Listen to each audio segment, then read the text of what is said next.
ನಮಸ್ತೆ. ಇವಾಗ ಧನುರ್ಮಾಸ ಅಲ್ಲ, ಧನುರ್ಮಾಸದಲ್ಲಿ ಟ್ರೆಡಿಷನಲ್ ಆಗಿರುವಂತಹ ಸ್ಪೆಷಲ್ ಆಗಿ ಮಾಡುವಂತಹ ಒಂದು ರೆಸಿಪಿ ನಾನು ನಿಮಗೆ ತೋರಿಸಿಕೊಡ್ತೇನೆ ಇವತ್ತು. ಅದು ಹುಗ್ಗಿ ಮತ್ತು ಸಿಹಿ ಹುಳಿ ಗೊಜ್ಜು. ನಿಮಗೆ ಫಂಕ್ಷನಲ್ಲಿ ಅಥವಾ ದೇವಸ್ಥಾನದಲ್ಲೆಲ್ಲ ಇದು ತಿಂದಿರ್ಬೋದು, ಆದರೆ ಮನೇಲಿ ಮಾಡೋದು ಕಡಿಮೆ.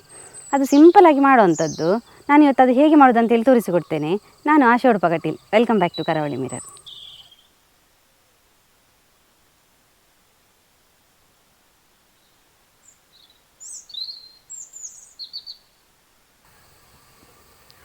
ಇವತ್ತು ಮಾಡುವ ನಾವು ಹುಗ್ಗಿ ಮತ್ತು ಸಿಹಿ ಹುಳಿ ಗೊಜ್ಜಿಗೆ ಮೊದಲಿಗೆ ಕುಕ್ಕರ್ ಇಟ್ಕೊಂಡಿದ್ದೇನೆ. ಕುಕ್ಕರಿಗೆ ಒಂದು 7 ಕಪ್ಪಷ್ಟು ನೀರು ಹಾಕೋತೀನಿ.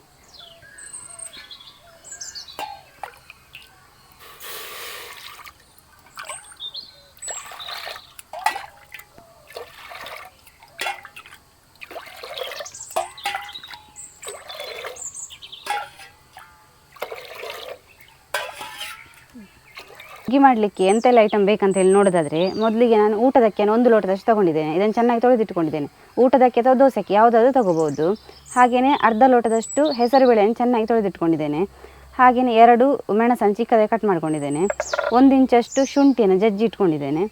ಹಾಗೆಯೇ ಒಂದು 8ರಿಂದ 10ರಷ್ಟು ಕರಿಮೆಣಸು, ಅದನ್ನು ಕೂಡ ಹೀಗೆ ಪುಡಿ ಮಾಡಿ ಇಟ್ಕೊಂಡು ಕರಿಮೆಣಸು ತೊಗೊಂಡ್ರೆ ಚೆನ್ನಾಗಿರ್ತದೆ. ಅಂದರೆ ನಾವು ಡೈರೆಕ್ಟ್ ರೆಡಿಮೇಡ್ ಪುಡಿ ಇರ್ತದಲ್ಲ, ಅದಕ್ಕಿಂತಲೂ ಹೀಗೆ ಕರಿಮೆಣಸನ್ನು ಪುಡಿ ಮಾಡಿಕೊಂಡ್ರೆ ಚೆನ್ನಾಗಿರ್ತದೆ ಅದು. ಹಾಗೆಯೇ ರುಚಿಗೆ ತಕ್ಕಷ್ಟು ಉಪ್ಪು, 1 ಚಮಚ ಆಗುವಷ್ಟು ಅರಶಿನ, ಹಾಗೆಯೇ 2 ಎಸಳಷ್ಟು ಕರಿಬೇವು. ಇಷ್ಟನ್ನು ಮೊದಲಿಗೆ ನಾವು ಕುಕ್ಕರಲ್ಲಿಟ್ಟು ಬೇಯಿಸ್ಕೊಳ್ಳಿಕ್ಕಿದೆ. ನೋಡಿ, ನೀರು ಕುದಿ ಬಂತು. ನಾನು ಇದಕ್ಕೆ ಅಕ್ಕಿ ಮತ್ತು ಹೆಸರುಬೇಳೆಯನ್ನು ಹಾಕಿಕೊಳ್ತಾ ಇದ್ದೇನೆ.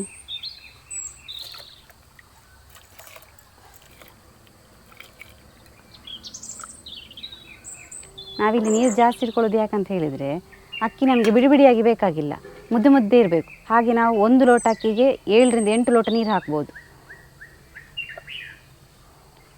ಮೆಣಸು, ಶುಂಠಿ,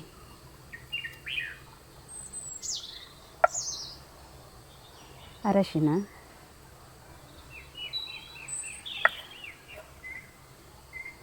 ಕರಿಮೆಣಸು,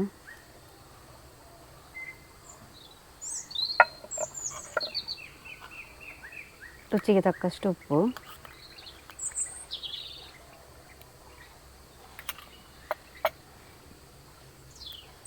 ಕರಿಬೇವು 1-2 ಎಸಳು. ಹೀಗೆಲ್ಲನೂ ಒಟ್ಟಿಗೆ ಹಾಕಿಕೊಂಡು ಈಗ ಒಂದ್ಸಲ ಚೆನ್ನಾಗಿ ಕಲಸಿಕೊಳ್ಳುವ. ಇನ್ನಿದು 2 ವಿಸಿಲ್, 2 ಅಥವಾ 3 ವಿಸಿಲ್ ಆದರೂ ಕೂಡ ಪರವಾಗಿಲ್ಲ, ಅಂದರೆ ಒಳ್ಳೆ ನಮಗೆ ಬೇಯಬೇಕದು. ಮುಚ್ಚಿಡುವ. ನೋಡಿ, ಕೊದಿ ಬರ್ತಾ ಉಂಟು.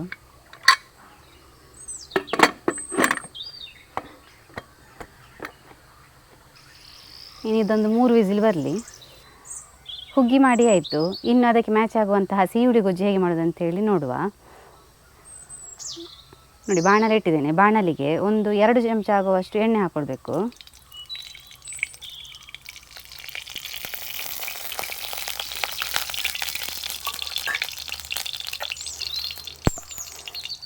ಹಾಗೆ ಅದಕ್ಕೆ 1 ಚಮಚ ಆಗುವಷ್ಟು ಸಾಸಿವೆ,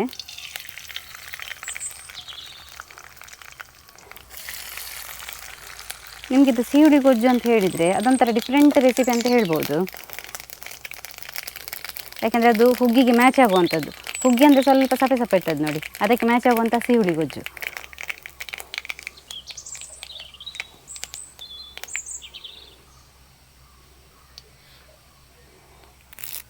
ಇದೊಂದು 2 ಎಸಳು ಕರಿಬೇವು ಹಾಕ್ಕೊಳ್ತಾ ಇದ್ದೇನೆ.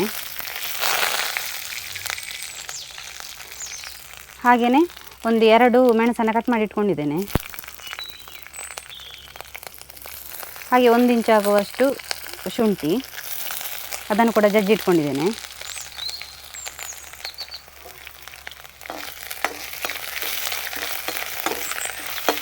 ಇದಕ್ಕೆ ನಾವು ಹುಳಿ ಬರಬೇಕಂತ ಹೇಳಿದರೆ ಹುಣಸೆ ಹುಳಿ ಹಾಕಬೇಕು. ಅದೊಂದು ಚಿಕ್ಕ ನೆಲ್ಲಿಕಾಯಿ ಗಾತ್ರದಷ್ಟು ನೆನೆಸಿಟ್ಕೊಂಡಿದ್ದೆ ನೋಡಿ. ಆ ನೆನೆಸಿಟ್ಕೊಂಡ ಹುಳಿ ನೀರನ್ನು ಹಾಕ್ಕೊಳ್ತಾ ಇದ್ದೇನೆ. ಬೆಲ್ಲ ನೋಡಿ, ಇಷ್ಟು ಉದ್ದದ್ದು ಹಾಕ್ಕೊಳ್ತಾ ಇದ್ದೀನಿ. ಇದರಲ್ಲಿ 1 ಇಂಚಷ್ಟು ಇರ್ಬೋದು. ಸ್ವಲ್ಪ ನೀರಾಗಲಿ.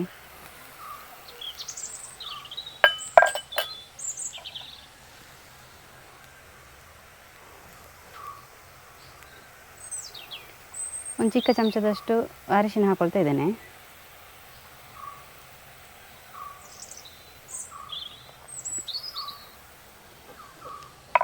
ಚಿಟಿಕೆ ಹಿಂಗನ್ನು ಕೂಡ ನೆನೆಸಿಟ್ಕೊಂಡಿದ್ದೆ ನೋಡಿ, ಅದನ್ನು ಈಗ ಹಾಕೊಳ್ತಾ ಇದ್ದೇನೆ.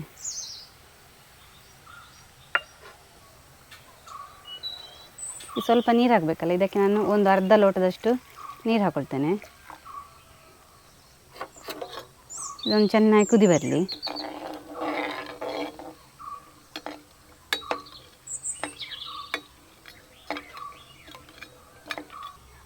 ಇನ್ನಿದಕ್ಕೆ ರುಚಿಗೆ ತಕ್ಕಷ್ಟು ಉಪ್ಪು ಹಾಕಿಕೊಳ್ಳುವ.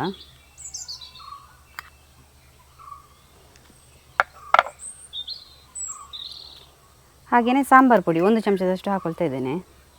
ಸ್ವಲ್ಪ ಖಾರಕ್ಕೆ ಇದು ಒಂದು ಸ್ವಲ್ಪ ಟೇಸ್ಟ್ ಕೊಡ್ತದೆ ಒಳ್ಳೆ.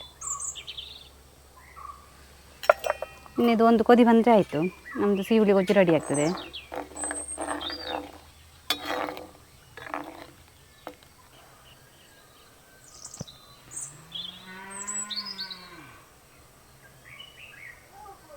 ನೋಡಿ ಇದು ಚೆನ್ನಾಗಿ ಕುದಿ ಬಂತು. ಇದಿಷ್ಟಾದರೆ ಸಾಕು. ಇದನ್ನು ನಾನು ಇರಿಸಿಕೊಳ್ತೇನೆ. ಈಗ ನಾವು ಹುಗ್ಗಿಗೆ ಹಾಕೊಳ್ಳುವ ಒಗ್ಗರಣೆ ರೆಡಿ ಮಾಡಿಕೊಳ್ಬೇಕು. ಒಗ್ಗರಣೆಗೆ ನಾನು 2 ಚಮಚದಷ್ಟು ತುಪ್ಪ ಹಾಕ್ಕೊಳ್ತಾ ಇದ್ದೇನೆ.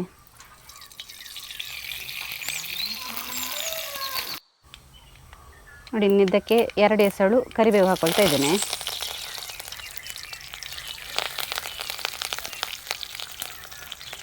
ಹಾಗೆಯೇ ಗೋಡಂಬಿ ನೋಡಿ ನಾನು ಇಷ್ಟ ಹಾಕ್ಕೊಳ್ತಾ ಇದ್ದೇನೆ. ಗೋಡಂಬಿ ಹಾಕಿದರೆ ಒಳ್ಳೆ ಟೇಸ್ಟ್ ಬರ್ತದೆ.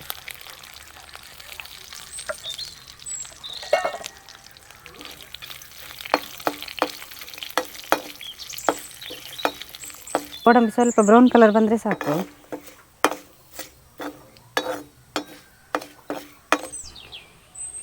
ನೋಡಿ ವಿಸಿಲ್ ತಣ್ಣಗಾಗಿದೆ, ಇದನ್ನು ಓಪನ್ ಮಾಡಿಕೊಳ್ಳುವ. ನೋಡಿ ಈ ಹದಕ್ಕೆ ಬಂದಿದೆ. ಇನ್ನು ತಣ್ಣಗೆ ಆದ ನಂತರ ಮತ್ತೆ ಕೂಡ ಗಟ್ಟಿ ಆಗ್ತದೆ ನೋಡಿ. ನೀರೆಲ್ಲ ಹಾಕಿದ್ದು ಸರಿಯಾಗಿದೆ. ಇನ್ನಿದಕ್ಕೆ ಕಾಯಿ ತುರಿ ಹಾಕಿಕೊಳ್ಳುವ. ಕಾಯಿ ತುರಿ ಒಂದು 1/4 ಕಪ್ ಅಷ್ಟು ನಾನು ತೆಗೆದುಕೊಂಡಿದ್ದೇನೆ. ಸ್ವಲ್ಪ ಕೊತ್ತಂಬರಿ ಸೊಪ್ಪು ಇದನ್ನು ಕೂಡ ಚಿಕ್ಕದಾಗಿ ಕಟ್ ಮಾಡಿಕೊಂಡಿದ್ದೇನೆ.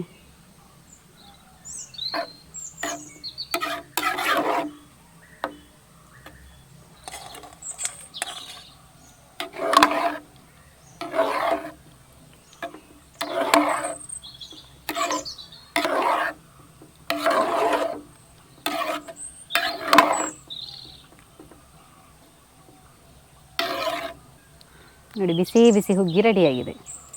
ಇದು ಧನುರ್ಮಾಸದಲ್ಲಿ ಮಾಡೋ ಒಂದು ಸ್ಪೆಷಲ್ ರೆಸಿಪಿ ಅಂತ ಹೇಳ್ಬೋದು.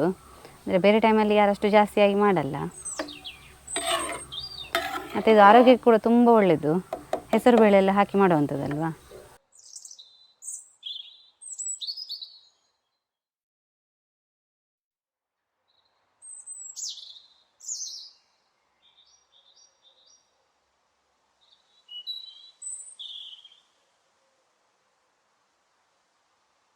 ನೋಡಿದ್ರಲ್ಲ ಹುಗ್ಗಿ ಮತ್ತು ಸಿಹಿ ಹುಳಿ ಗೊಜ್ಜು ಹೇಗೆ ಮಾಡೋದಂತ ಹೇಳಿ.